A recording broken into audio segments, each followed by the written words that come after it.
2100 মানে 21 শতকের Genghis Khan হতে চান বর্তমানের আমেরিকার ডোনাল্ড ট্রাম্পের একমাত্র বিশ্বস্ত পার্টনার ইলন মাস্ক ইতিহাস সম্পর্কে সামান্যতম ধারণা রাখেন, অথচ চেঙ্গিস খানের নাম শোনেনি এমন মানুষ খুঁজে পাওয়া যায় পৃথিবীর ইতিহাসে।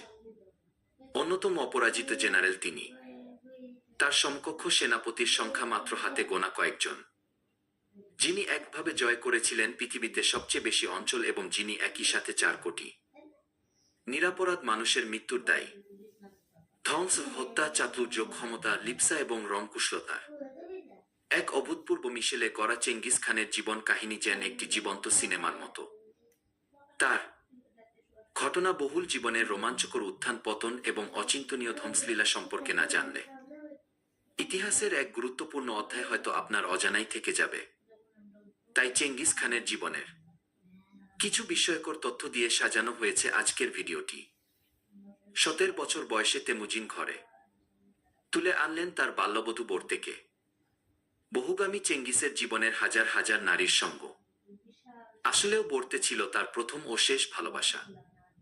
অসংখ্য সন্তানের পিতা হওয়া সত্ত্বেও শুধু বর্তের গর্ভে জন্ম নেওয়া 4 ছেলেকেই উত্তরাধিকারী হিসাবে মনোনীত করেছিলেন তিনি।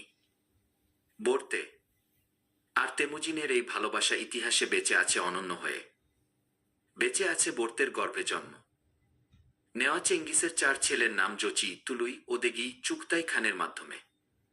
একটু মনোযোগ দিয়ে শুনুন, তাহলেই বুঝতে পারবেন এই ভিডিওটির মূল কাহিনী। সে যাই হোক, বর্তেকে নিয়ে খুব বেশি দিন একসাথে থাকা হলো না তেমুজিনের।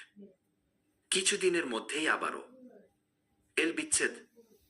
প্রতিপক্ষ অতর্কিত হামলা চালিয়ে হত্যা করল তেমুজিনের গোত্রের লোকদের, সেই সাথে তুলে নিয়ে গেল বর্তেকেও। এই ঘোর বিপদে তেমুজিন পিতৃবন্ধু তুগরুল খানের শরণাপন্ন হলেন।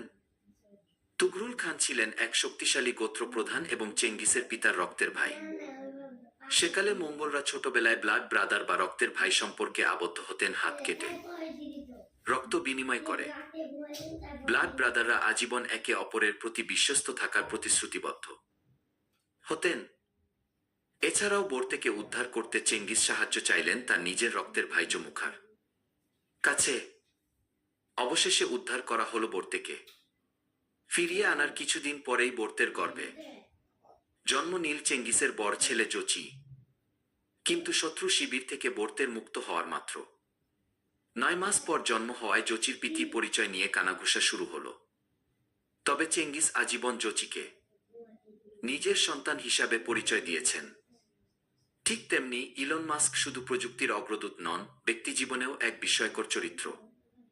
টেসলা, স্পেসএক্স, নিউরালিঙ্ক, এক্সের মতো কোম্পানি হাতে রেখে তিনি এখন নজর দিয়েছেন এক ভিন্ন নামের এক নতুন প্রকল্পে। সম্প্রতি ওয়াল স্ট্রিট জার্নাল প্রকাশিত এক প্রতিবেদন ইঙ্গিত দিচ্ছে মাস্ক যেন 2100 শতকের চেঙ্গিস খান হয়ে উঠতে চাইছেন। তার লক্ষ্য বিশ্বজুড়ে নিজের সন্তান বা বংশ বিস্তার।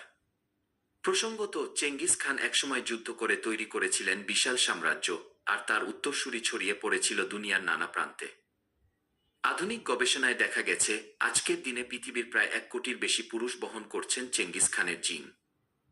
ইতিহাস যেন নিজেকে পুনরাবৃত্তি করছে, তবে এবার তরবারির বদলে ব্যবহার হচ্ছে প্রযুক্তি, প্রভাব ও গোপন চুক্তি। বর্তমানে ইলন মাস্কের সন্তানের সংখ্যা 14 জন।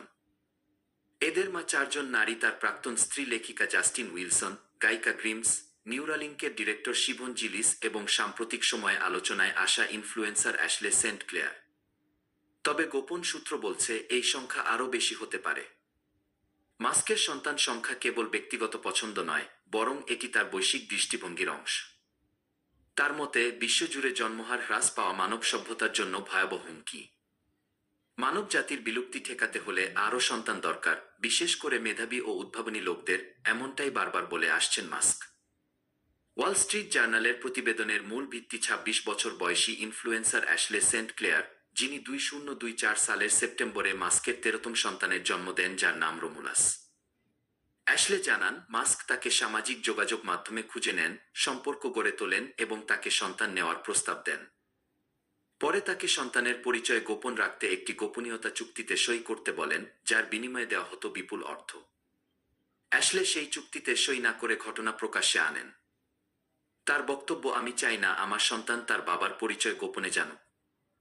এটা তার অধিকার। শুধু অ্যাশলে নন, মাস্ক একই ধরনের প্রস্তাব দিয়েছেন জাপানি ক্রিপ্টো ইনফ্লুয়েন্সার টিফানি ফংকেও। ফং অবশ্য প্রস্তাব প্রত্যাখ্যান করে বলেন, তিনি একটি স্বাভাবিক পরিবারে সন্তান জন্ম দিতে চান, গোপন প্রজেক্টে নয়। মাস্ক এসব অভিযোগকে খারাপ মানের গসিপ বলে উড়িয়ে দিয়েছেন। তবে তিনি স্পষ্ট করে বলেন, আমি আগেও বলেছি, জন্মহার কমে যাওয়াটা মানব সভ্যতার জন্য সবচেয়ে বড় হুমকি। আমরা যদি পর্যাপ্ত সন্তান না নেই, তাহলে সমাজ বিলুপ্ত হবে। তার বক্তব্য অনুযায়ী, তিনি সন্তান জন্মকে ব্যক্তিগত বিষয় হিসেবে দেখেন না, এটি তার মতে একটি বৈশ্বিক দায়িত্ব। তাই উন্নত জিন, আবারও বলছি, উন্নত জিন আছে এমন মানুষদের আরও বেশি সন্তান নেওয়া উচিত, এমনটি তিনি নিজেও বিশ্বাস করেন। ইতিহাসের পাতায় চেঙ্গিস খান যেমন একসময় রাজ্য জয়ের পাশাপাশি শত শত সন্তান রেখে গিয়েছিলেন, মাস্কের এই কর্মযজ্ঞ অনেকের কাছেই সেই দিকেই ইঙ্গিত করে। পার্থক্য শুধু, একসময় তলোয়ার ছিল মাধ্যম, এখন মাধ্যম হয়েছে প্রযুক্তি, প্রভাব এবং এক্স প্ল্যাটফর্ম। বিশ্লেষকরা বলছেন, মাস্ক শুধু ব্যবসা বা উদ্ভাবনের ক্ষেত্রেই নয়, জেনেটিক উত্তরাধিকারের ক্ষেত্রেও ইতিহাস গড়তে চান। এ যেন আধুনিক যুগের নতুন ধাঁচের সাম্রাজ্য বিস্তার।